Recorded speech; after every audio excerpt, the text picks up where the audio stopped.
अस्सलाम वालेकुम प्यारे बच्चों। Class 7th subject Kashmiri, page number 1919 यानी 19।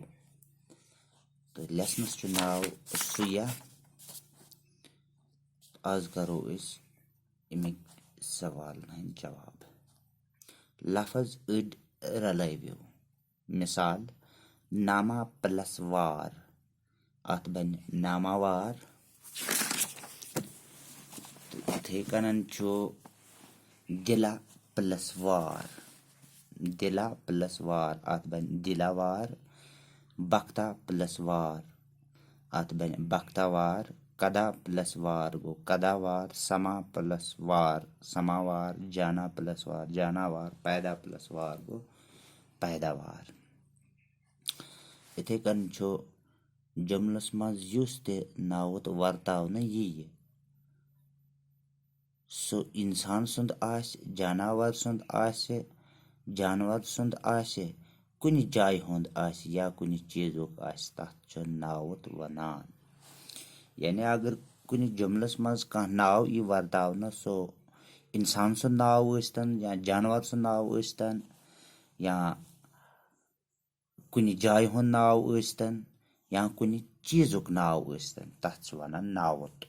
यथ अंग्रेजीस मज नावन वनान, उर्दूस मज इसम वनान। मिसाल पट मोहम्मद अकरम छु सबक परान, तो यथ मजन छु मोहम्मद अकरम तो सबक नावत।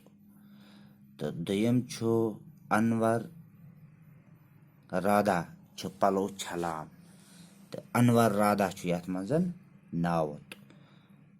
तो बे पलो ये छु चोन फेरन, तो यथ मज छु नावन फेरन इसम। सबक मोहम्मद अकरम अनवर राधा पलो फेरन छु नावत।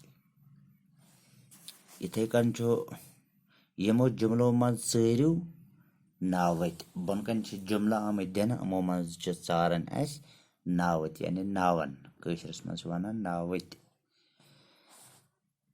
ऊंट पोर ओस ऊंट वर्मनन बसोमुत। यथ मज छु ऊंट पोर तो ऊंट वर्मन नावत। दोयम छु सुया ओस न पागल, यथ मज छु सुया तो पागल नावत। त्रेयम कैसे छु मार्तन मंडरस च पांडरलर वनान, यथ मजन छु नावत मार्तन मंडर तो पांडरलर। सैलाब गो जंते गब, तो सैलाब यथ मज नावत। पांचम छु असे खादन यार बाल पे ओस वरमलिस नख बोड पुल विथ मज वसित आमुत। अत मज छु नावत अस खादन यार बाल वरमलिस पुल वेथ, हम छु नावत।